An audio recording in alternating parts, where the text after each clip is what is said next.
The crisp bite of November air always felt like a promise to Elias Vance. For 30 years, he had owned a small, unassuming cabin deep within the sprawling, ancient forests of the Pacific Northwest. It was more than just a cabin. It was a sanctuary, a place where the world's clamor faded into the hushed whisper of pine needles and the distant murmur of a hidden creek. Every autumn, Elias would make his final trip of the season, winterizing the structure, securing the heavy wooden door with its sturdy internal bolt, and retreating before the first serious snows settled like a thick white shroud over the landscape. This particular year, everything was by the book. Elias spent a quiet weekend, stacking firewood, draining pipes, and ensuring the larder was stocked with non-perishables, just in case. He locked the main door from the inside, a habit that offered an extra layer of peace of mind against the elements, or perhaps against the profound isolation itself. He then exited through a small, rarely used side window, securing it from the outside before heading back to civilization. It was a ritual, a comfort, a known end to a familiar cycle. But the following February, the familiar cycle veered sharply into the inexplicable. The winter had been unusually harsh, even for the mountains. Elias had planned his return for early spring, but a sudden, unexpected thaw offered a small window. He wanted to check on the cabin, make sure the snow load hadn't damaged the roof, and perhaps enjoy a few days of early solitude before the spring rush. The journey was arduous. His old pickup truck struggled against the lingering drifts, the chains on its tires whining in protest. The forest, still deep in winter's embrace, felt different this time. Quieter, heavier, a silence that pressed in from all sides. When he finally reached the clearing, the cabin stood exactly as he had left it, a solitary sentinel against the vast, indifferent wilderness. Snow still clung to its eaves, but the roof seemed intact.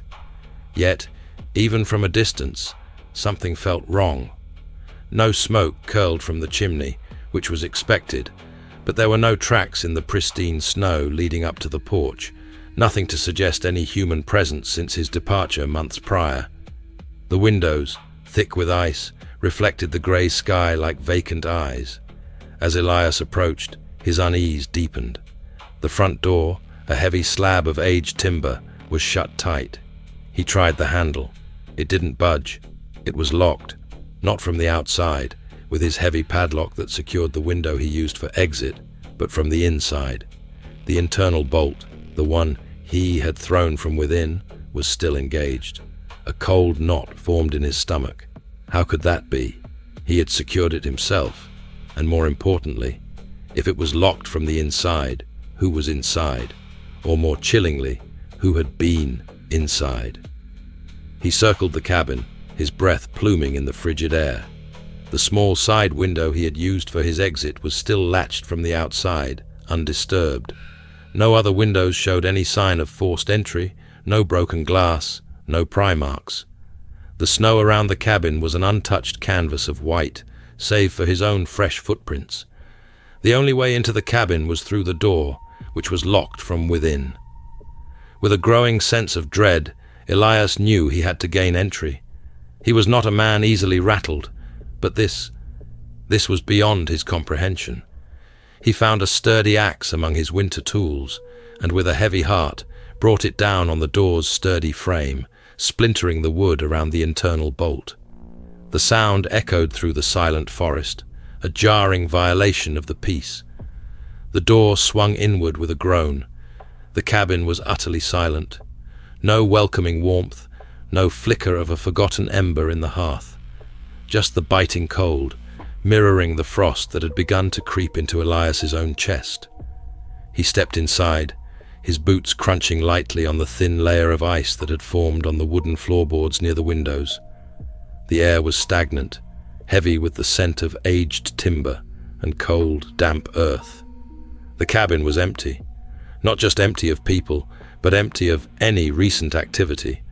There was no sign of a struggle, no overturned furniture, no hasty packing. It was as if the occupants had simply evaporated.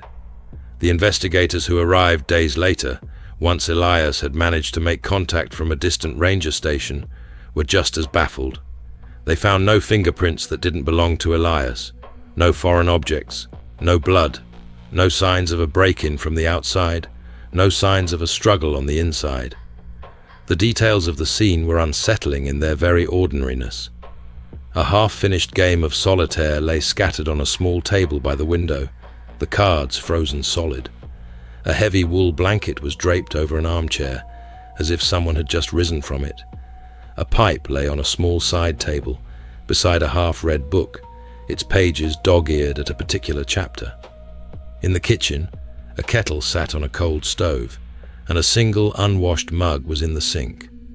Everything suggested a sudden, immediate departure, yet with no indication of how or why anyone would leave a cabin that was securely locked from the inside. The search perimeter expanded rapidly. Teams of rangers, volunteers, and even trained dogs scoured the surrounding wilderness. They found nothing. No tracks leading away from the cabin once the snow had fallen. No discarded clothing. No signs of a trail. It was as if whoever had been inside had simply ceased to exist the moment they left the cabin. The internal locking mechanism was repeatedly examined. It was old, robust, and functional. It could only be engaged from within. It could not be picked or bypassed from the outside without causing significant damage. There was no hidden passage, no secret tunnel, just a cabin, locked from the inside, with nothing but silence left behind. Theories, of course, were numerous, but none held up to scrutiny. A voluntary disappearance? Impossible, given the locked door and the untouched wilderness. An abduction? How could abductors enter and exit a cabin locked from within without leaving a trace? An animal attack? Again, the locked door, and the cabin's interior was pristine. Some whispered of the supernatural, of vanishings into thin air, of an ancient, hungry forest claiming its own. But rational minds struggled with the cold, hard facts. A door locked from the inside, and nothing beyond it, but an endless, haunting emptiness. To this day, the mystery of the cabin remains unsolved. Elias Vance eventually sold the property, unable to shake the pervasive chill that lingered there.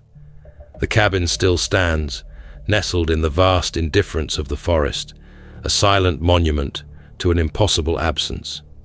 It sits as a stark reminder that sometimes the most profound mysteries are not about what happened, but about what didn't happen. The tracks that were never made, the sounds that were never heard, the people who were never found.